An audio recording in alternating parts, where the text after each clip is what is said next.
Prime minister Narendra Modi ने अटल tunnel Rohtang को inaugurate किया है और इस हवाले से लद्दाख की कितनी इंपॉर्टेंस है इस टनल के खोलने के बाद, उस हवाले से हमारे साथ बात करने के लिए मौजूद है member of parliament Ladakh. Sir, हमारे साथ बात करने के लिए बहुत बहुत शुक्रिया। सबसे पहले जिस तरह से आज रोहतांग टनल अटल टनल इनॉग्रेट किया जा रहा है, इस हवाले से आपसे जानना चाहूँगा इस टनल के खोलने के बाद लद्दाख के लिए इसका कितना इंपॉर्टेंस है और लद्दाख के लिए कितना फ़ायदा मिल सकता है। गुलिस्तान चैनल को बहुत बहुत धन्यवाद। मैं समझता हूँ ये अटल टनल जो है रोहतांग के नाम से जो आज माननीय प्रधानमंत्री श्री नरेंद्र मोदी जी ने जो इनोग्रेट किया है, तो ये मैं समझता हूँ केवल लद्दाख के लिए नहीं, केवल स्पीति के लिए नहीं, बल्कि देश के सीमा सुरक्षा के लिए एक बहुत महत्वपूर्ण कदम है। और इस टनल के बनने से जो 9.2 जो किलोमीटर का है, इससे ये टनल बनने के बाद कल इससे जो आवाजाही जाही शुरू होगा, तो इससे 46 किलोमीटर का डिस्टेंस जो है रिड्यूस होगा। तो ये टनल बनने में भारत सरकार ने बहुत सारे पैसे के लागत लगा के, बहुत सारे ताकत लगा के, एनर्जी एफर्ट लगा के इसको कंप्लीट किया है। तो माननीय मोदी जी के शुभ हाथों से आज ये देश को समर्पित जो हुआ है, ये देश के सीमा सुरक्षा के साथ साथ और विशेष रूप से लद्दाख जैसे एक पहाड़ी क्षेत्र जो दुर्गम क्षेत्र है, बर्फीले क्षेत्र है, जो नेशनल कैपिटल से, चाहे वो श्रीनगर हो या वाया मनाली हो, नेशनल कैपिटल से 6-7 महीना जो बंद रहते हैं, तो ऐसे में ये टनल जो है एक महत्वपूर्ण जो योगदान लद्दाख के लिए साबित करेंगे और लद्दाख के लाइफ जो है ये बहुत ईज़ करेंगे। मैं मानता हूँ लद्दाख को यूनियन टेरिटोरी के दर्जा देने के बाद ये अटल टनल का शुरू होना, मैं समझता हूँ लद्दाख के विकास के लिए और साथ ही साथ लद्दाख के जो लाइफ को इजी करने के लिए एक महत्वपूर्ण रोल आने वाले दिनों में, सालों में ये प्ले करेंगे। मैं इसके साथ साथ लद्दाख के आवाम को, लद्दाख के वासियों को और स्पीति के वासियों को, उसी तरह पूरे देशवासियों को मैं अभिनंदन करना चाहूँगा, बधाई देना चाहूँगा और माननीय मोदी जी का बहुत बहुत धन्यवाद देना चाहूँगा, माननीय रक्षा मंत्री जी का बहुत बहुत धन्यवाद देना चाहूँगा। और बॉर्डर रोड ऑर्गेनाइजेशन ने जो काम इसमें अपने आप को साबित किया है, ये जो है एक एप्रिशिएबल है। हम पूरे भारतीय जो है इन सब को बहुत बहुत धन्यवाद कहते हैं। सर, जिस तरह से आपने कहा कि ये टनल स्ट्रेटेजिकली काफ़ी इंपॉर्टेंट है, लद्दाख को देश के अन्य हिस्सों के साथ जोड़ने के लिए काफ़ी अहमियत है। साथ ही साथ इसी को टॉस करते हुए मैं और एक टनल की जिक्र करूंगा जो कि लद्दाख के अवाम का और ख़ासकर कारगिल की बात करें, लॉन्ग पेंडिंग डिमांड है जोजिला टनल। तो उस हवाले से आपसे जानकारी लेना चाहूँगा, इस वक्त जोजिला टनल की प्रोसेस कहाँ पहुँची है और काम के हवाले से किस तरह की तैयारियाँ हैं। आप सब जानते हैं जितना अटल टनल रोहतांग का जो महत्वपूर्ण है, उसी तरह जोजिला टनल का भी बहुत महत्वपूर्ण है। इसको भारत सरकार ने बहुत कोशिश किया, ऐसा नहीं कि भारत सरकार करना नहीं चाहते हैं या लोकल एमपी इसको परस्यू नहीं करता, ऐसा बिल्कुल ही नहीं है। पॉलिटिकली कोई भी कुछ भी कह सकते हैं, लेकिन पूरे दुनिया जानते हैं, सोशल मीडिया में देखने वाले सभी लोग जानते हैं, अटल ये जोजिला टनल के पीछे भारत सरकार ने एक बार नहीं, 2 बार नहीं, 3 बार नहीं, 4 बार, बार बार जो है इसको कोशिश किया। अनफॉर्चुनेटली कभी जिस कंपनी को ये अवार्ड मिलते हैं, कॉन्ट्रैक्ट अवार्ड होते हैं, वो बैंकरप्सी में चला जाता है। कभी जो है कोई अपोजिशन लीडर जो है शुरू में उसका एक अपोजिशन ये एक कंप्लेंट डाल देते हैं, तो इस तरह से बहुत सारे दिक्कत आते हैं। तो ये दिक्कत मैं समझता हूँ ये हम सब के लिए दुर्भाग्य है, हम सब के लिए अनफॉर्चुनेट चीज़ है जो टेक्निकल प्रॉब्लम्स आ रहा है। अभी भी भारत सरकार जो है इस पे प्रतिबद्ध है। भारत सरकार अभी भी जोजिला टनल को जितना हो सके जल्दी से जल्दी करने के लिए ये है जो कोशिश कर रहा है, इस पे डेडिकेटेड है। और इसीलिए जो NHIDCL का ऑफिस हमने लद्दाख में खुलवाई है, NHDCL जो है इसमें पूरा डेडिकेटेड ऑफिसर्स यहाँ बैठ के जो काम कर रहा है, तो हमें केवल उम्मीद ही नहीं बल्कि विश्वास है यही सरकार जो है, यही मोदी जी के सरकार, जिस तरह अटल टनल का जो इनोग्रेट आज माननीय मोदी जी के हाथ में हुआ, तो आने वाले सालों में इसको जितना हो सके स्पीड बढ़ा के माननीय मोदी जी के शुभ हाथों से ही जोजिला जोजिला टनल का हम इनोग्रेट करके ही रहेंगे। सर इससे पहले अगर कांग्रेस की बात करें, कांग्रेस की जानिब से लगातार इसी तरह की एश्योरेंस लद्दाख के आवाम को और ख़ासकर अगर हम कारगिल की बात करें, कारगिल के आवाम को देते रहे, लेकिन लास्ट पे जोजिला टनल कांग्रेस नहीं कर पाया, महज सिर्फ एक इलेक्शन का मुद्दा बना के रखा। और इस वक्त जो है लोगों का खास कर कहना है कि कहीं ना कहीं बीजेपी ने फाउंडेशन स्टोन तो लगाया, लेकिन ये टनल अब दूरी पकड़ रही है, फिर से इलेक्शन का मुद्दा बनाते हुए नजर आ रहा है। इसमें ऐसा है, कांग्रेस पार्टी ने इसको पैसा दिए बगैर फाउंडेशन स्टोन जो माने राहुल गांधी जी ने रखा, वो हकीकत में एक जुमला था। मैं ये पॉलिटिकली नहीं कह रहा हूँ, ये सभी लोग जानते हैं। अब भारतीय जनता पार्टी 2014 में आने के बाद हमारे माननीय थुप्स्तान जी तब MP थे, कहा थुप्स्तान जी ने बहुत परस्यू किया, मैं उनके असिस्टेंट रहा हूँ तो मैं जानता हूँ थुप्स्तान जी ने कितना मेहनत किया। थुप्स्तान जी के मेहनत करने से जो माननीय नितिन गडकरी जी ने इसको फर्स्ट प्रायोरिटी पे डाल के इसका कॉन्ट्रैक्ट तक अवार्ड कर दिया। आप सब जानते हैं कांग्रेस के एक वरिष्ठ नेता ने इसको कंप्लेन करके फिर उसको कैंसिल करवाया, अदरवाइज इतना प्रॉब्लम नहीं होना था। उसके बाद फिर कांग्रेस ने इस पे टांग अड़ा, उसके बाद फिर जो एक कंपनी को मिला वो बैंकरप्सी में चला गया, ये हम सब जानते हैं। तो उसके बाद माननीय प्रधानमंत्री जी ने जीवेद साल से जो इसका फाउंडेशन स्टोन दोबारा फिर से जो है रखा, वो पैसा दे के NHDCL कंपनी को अवार्ड करके सब कुछ रेडी करके फिर फाउंडेशन स्टोन रखा। ऐसे हवा में माननीय राहुल गांधी जी ने किया, उस तरह से नहीं किया। जो प्रैक्टिकली जो काम होने के बाद जो हकीकत में करना चाहिए एज पर प्रोटोकॉल, उस हिसाब से किया। अब उसके बाद भी फिर दिक्कतें आते रहे। अब एक बड़ा काम है, इसमें टेक्निकल फॉल्ट ऑब्वियसली कभी आते हैं कभी नहीं आते हैं, लेकिन मैं समझता हूँ हम सबके एक अनफॉर्चुनेट रहा है। लेकिन अभी भी भारत सरकार इस पे प्रतिबद्ध है। भारत सरकार ने माननीय नितिन गडकरी जी ने नहीं कि ये प्रॉब्लम हो गया भाई इसको छोड़ दो, ऐसा नहीं, प्रॉब्लम हो गया फिर सॉल्यूशन ढूंढो, प्रॉब्लम आ गया फिर सॉल्यूशन ढूंढो। तो ये करते करते अभी भी इस पे काम हम जोर शोर से कर रहे हैं। और इसलिए मैं इस बुनियाद पे बेस्ड ऑन दिस फैक्ट मैं इसलिए एश्योरेंस दे रहा हूँ, यही सरकार के जो प्रधानमंत्री जो है अपने शुभ हाथों से जिस तरह अटल टनल का इनॉग्रेशन हुआ, हमें पूरा उम्मीद ही नहीं विश्वास है जो माननीय मोदी जी के हाथों से ही जोजिला टनल का जो इनॉग्रेशन भी हम करके ही रहेंगे, ये हमारा कमिटमेंट है। चलिए सर, अब बात करते हैं इलेक्शन को लेके। लद्दाख ऑटोनॉमस हिल डेवलपमेंट काउंसिल के इलेक्शन को लेकर सरगर्मियां तेज है। मुख्तलिफ पॉलिटिकल पार्टीज की जानिब से नॉमिनेशन फाइलिंग किया जा रहा है। आज नॉमिनेशन फाइलिंग का आखिरी दिन है और आज हमने मुख्तलिफ पार्टीज के रिप्रेजेंटेटिव से बात की, आम आदमी पार्टी के कन्वीनर से बात की, उनके कैंडिडेट से बात की, कांग्रेस के प्रेसिडेंट से बात की और भारतीय जनता पार्टी के स्टेट प्रेसिडेंट से हम इसी हवाले से इसी विषय पर बात करना चाहेंगे। सर, नॉमिनेशन फाइलिंग का सिलसिला जारी है। आज आपके कौन कौन से सीनियर और इंपॉर्टेंट लीडर्स नॉमिनेशन फाइल कर रहे हैं? हमारे जो है पूरे 26 कॉन्स्टिट्यूंसी में हमारे अच्छे अच्छे कैंडिडेट्स हमने ग्राउंड पे लगा है। तो उसमें से 15 लोगों ने ऑलरेडी नॉमिनेशन फाइल कर चुके हैं। आज जो मेरे पास सूची है, लिस्ट है, आज चुशुल, टंगसे और मर्सेलांग, फिर टिंगमोसगांग, खलसे, लामायुरु, स्क्यूरबुचन, तुर्तुक, पनामिक, लिंगशेत जो है, ये 11 लोग जो है आज हम नॉमिनेशन फाइल कर रहे हैं।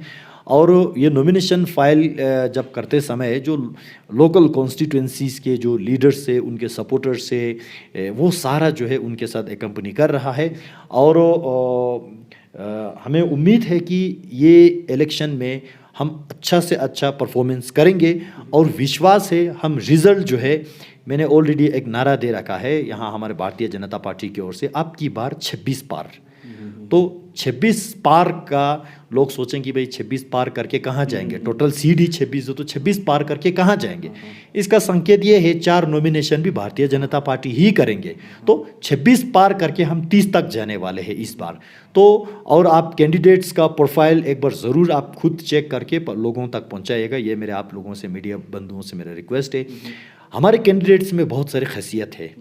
एजुकेशन क्वालिफिकेशंस आप देख लीजिए, वर्क एक्सपीरियंस देख लीजिए, उनके सिंसियरिटी और डेडिकेशन देख लीजिए, और विशेष रूप से वुमेन का कंपोजिशन ज़रूर देखिए। किसी भी पार्टी में नहीं है women composition. Bharatiya Janata party ने वुमेन एम्पावरमेंट को ध्यान में रखते हुए कुछ कॉन्स्टिट्यूंसी से हमें डिसीजन लेने में बहुत टफ हो रहा था, फिर भी हमने सोचा कि वुमेन जो है एक सोसाइटी में बड़ा रोल प्ले करते हैं। हमेशा हम कहते हैं कि वुमेन एम्पावरमेंट, वुमेन एम्पावरमेंट। आज हम करने पे आए तो दूसरी पार्टी एक भी वुमेन को मैंडेट नहीं दे पा रहा है।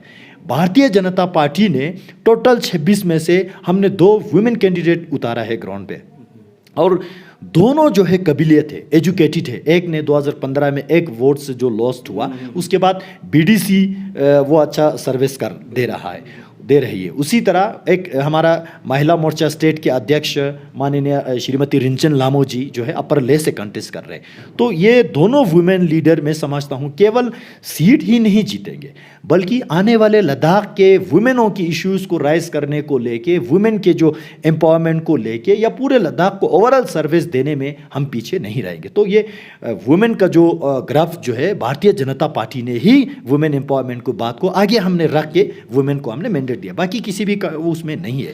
सर, किस तरह की रणनीति है, किस तरह की स्ट्रेटेजी है?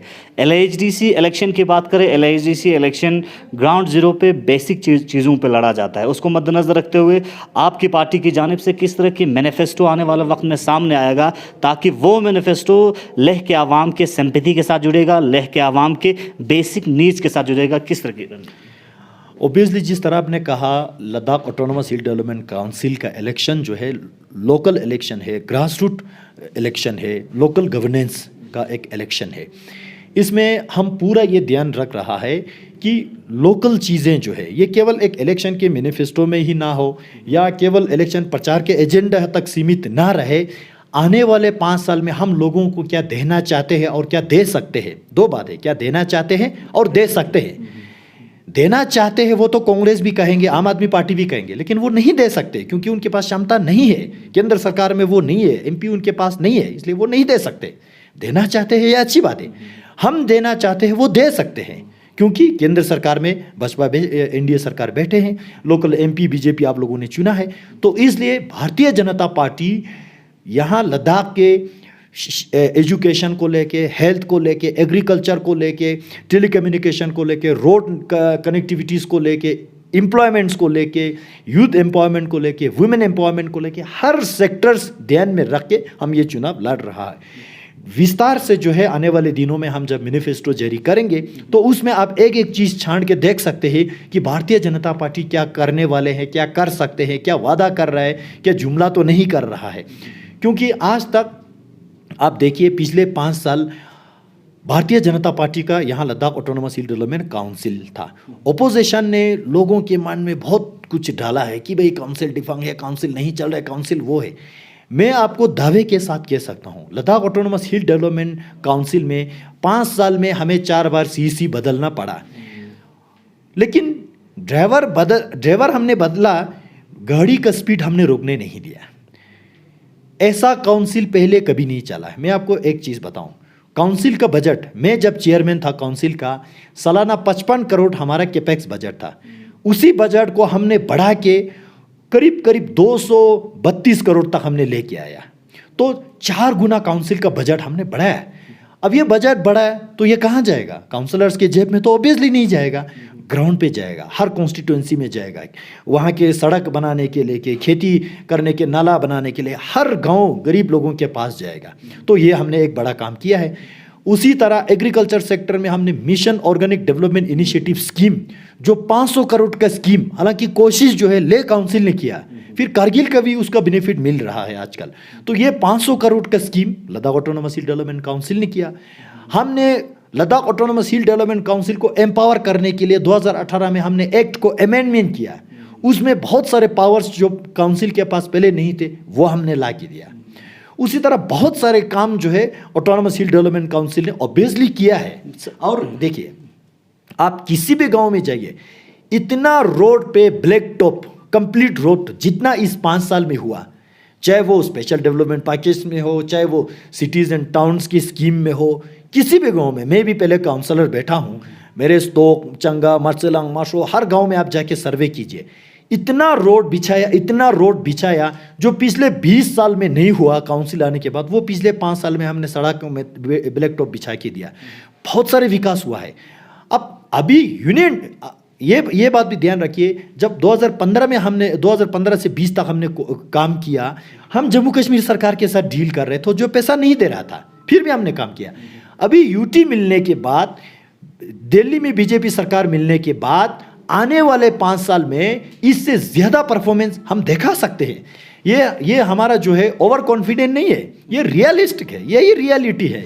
सर, जिस तरह से भारतीय जनता पार्टी की आपने जिक्र की, भारतीय जनता पार्टी के लिए पॉजिटिव पॉइंट्स हैं जिनके आपने जिक्र की, पॉजिटिव पॉइंट के साथ साथ कुछ नेगेटिव पॉइंट्स हैं। नेगेटिव पॉइंट्स रिसेंटली, बाकी चीज़ों पे हम टच नहीं करेंगे क्योंकि टाइम की कमी है। रिसेंटली भारतीय जनता पार्टी के अंदर हलचल काफ़ी देखी गई, बगावत की आवाज़ें काफ़ी देखी गई, लेकिन उसके साथ साथ कहीं ना कहीं से हमदर्दी भी देखा गया।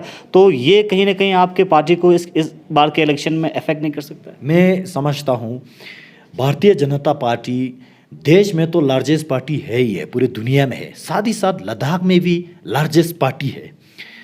अब बड़ा पार्टी होने के नाते बड़ा हलचल तो ऑब्वियसली होगा, जिसके पास खोने के लिए कुछ है वही खोएंगे ना। अब कांग्रेस और आम आदमी के पास खोने के लिए कुछ है ही नहीं तो वो क्या खोएंगे। और जिन्होंने भारतीय जनता पार्टी के साथ थोड़ा असहमति देखे, थोड़ा नाराज़गी देखे, मैं भगावत नहीं कहूँगा, ठीक है, उनका भी एक जेन्युइन कंसर्न था, उनका भी इश्यू है, हम उनको भी कंसिडर करते हैं। आज भी भारतीय जनता पार्टी का यही एक अलग स्टाइल है, ठीक है। एक घर में हम 4-5 लोग बैठे हैं तो एक लड़का नाराज़ होकर बाहर चला गया, वो आ जाएंगे वापस, क्योंकि उनका नाराज़ भी हम ही दूर करेंगे, दूसरी पार्टी तो उनका नाराज़गी दूर नहीं कर सकते। और भारतीय जनता पार्टी में ये साफ शब्दों में मैं ये कह दूँ, ये बड़ा पार्टी है। पैनल में 4 का नाम, 5 का नाम, 6 का नाम आते हैं, वो तब आते हैं जब इस पार्टी में कुछ काम बनने के लिए देखते हैं तो आते हैं।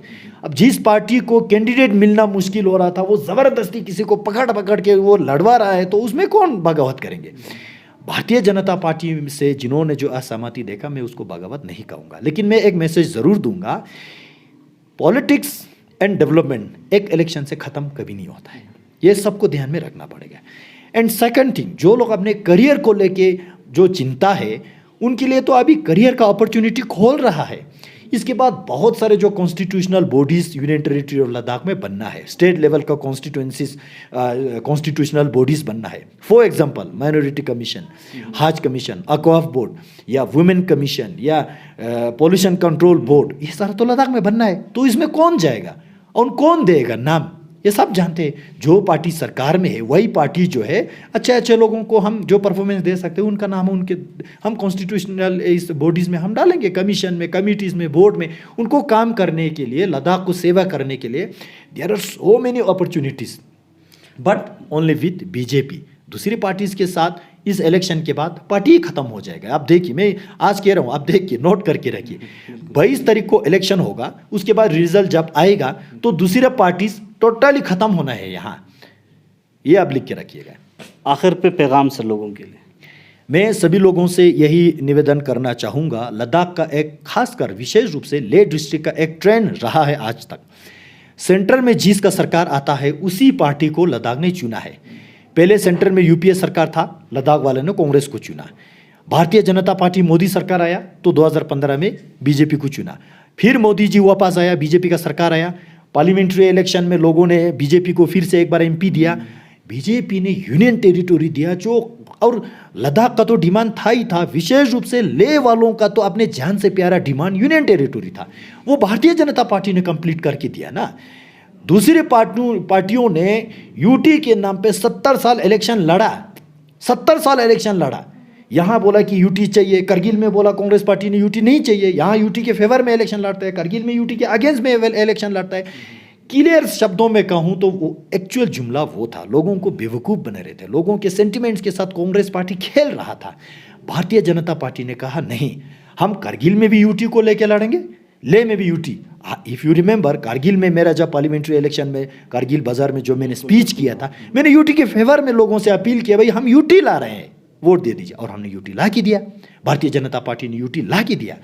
केवल यूटी ही नहीं, मैं आपको यह भी याद दिला दूं, 1989 में जो एसटी दिया, वो एसटी का अनाउंसमेंट कब हुआ और देने में कितना साल लगा इंदिरा गांधी जी की सरकार को? 6-7 साल अनाउंसमेंट होने के बाद। अच्छा, फिर उसके बाद 89 में काउंसिल का अनाउंसमेंट किया, इम्प्लीमेंट 95 में हुआ, फिर लगाया उन्होंने 6 साल। भारतीय जनता पार्टी ने 2019 में अनाउंस किया, 2019 में हमने शुरू किया, 1-2 महीने में यूटीएम ने शुरू किया। तो ये सरकार जो है लद्दाख के लिए काम करने वाले। अभी लद्दाख के हमारा बोटी लैंग्वेज का इशू से, हमारे सेफ गार्ड का इशू है, वो भी भारतीय जनता पार्टी ही करेंगे, दूसरी पार्टी कर नहीं सकते। अच्छा, उसके बाद यूटी तो बन गया, अभी न्यू एडमिनिस्ट्रेटिव सिस्टम हमने बनाना है। यहाँ पे अनेक मैंने प्रपोजल दिया, आप सबके जानकारी में आया होगा, 8 डिस्ट्रिक्ट, लेह में 4, करगिल में 4, सब कम्युनिटी, सभी सेक्शन, सभी एरियाज को ध्यान में रखते हुए, बिल्कुल सेंसिटिवली ध्यान में रखते हुए हम 8 डिस्ट्रिक्ट इसको बनाने जा रहे हैं। फिर 8 डिस्ट्रिक्ट के बाद सब डिविजन्स बैठेंगे उसके अंदर। सब डिस्ट्रिक्ट के अंदर, सब डिविजन्स के अंदर पंचायत का डिलिमिटेशन हम करेंगे, नंबरदार के सब डिवीजन हम करेंगे। तो ये जो है पॉलिटिकल एम्पावरमेंट। फिर काउंसिल के एक्ट को हमने अमेंड करना है। वो कल दिल्ली में एपेक्स बॉडी का जो मीटिंग हुआ उसमें भी हमारे होम मिनिस्टर साहब ने जो है आश्वासन दिया। दोनों काउंसिल का एक्ट अमेंडमेंट हमने करना है, दूसरी पार्टी नहीं कर सकते। अच्छा, काउंसिल एक्ट जब अमेंडमेंट होगा उसमें यूथ एम्पावरमेंट और वुमेन एम्पावरमेंट के बाद जिक्र करेंगे, वो हम कर सकते हैं। उसी तरह यहाँ लद्दाख में बहुत सारे, इतने सारे सैकड़ों में जो पढ़े लिखे नौजवान है, जो पढ़े लिखे यूथ है, उनके लिए employment opportunity Bharatiya Janata party create करेंगे। ये भारतीय जनता पार्टी कर सकते हैं, दूसरी पार्टी में ये करने के दम नहीं है। इसलिए मेरे आवाम से यही निवेदन है, यही रिक्वेस्ट है, इलेक्शन में कोई भी आके आपको कुछ भी बोल के जाएगा, लेकिन आज के समाज में सब पढ़ा लिखा है। आप इसको जानिए, देखिए, अपने हिसाब से रिसर्च कीजिए, जहाँ फैक्ट है, सच्चाई है, उसके साथ आपको चलना होगा। चलिए, बहुत बहुत शुक्रिया। हमारे साथ बात कर रहे थे भारतीय जनता पार्टी के स्टेट प्रेसिडेंट जियामियांग सिरिंग नामग्याल। और भारतीय जनता पार्टी काफ़ी जोरों और उम्मीदों के साथ इस बार के election Ladakh autonomous development council Leh के इलेक्शन लड़ रहे हैं। और इस बार का इनका नारा है आपकी बार 26 पार। ये आने वाले वक्त में देखने वाली बात है कि आखिर लेह के अवाम क्या भारतीय जनता पार्टी को आपकी बार 26 पार देते हैं, ये देखने वाली बात है। फिलहाल बने रहिए गुलिस्तान न्यूज़ के साथ पल पल के अपडेट के लिए।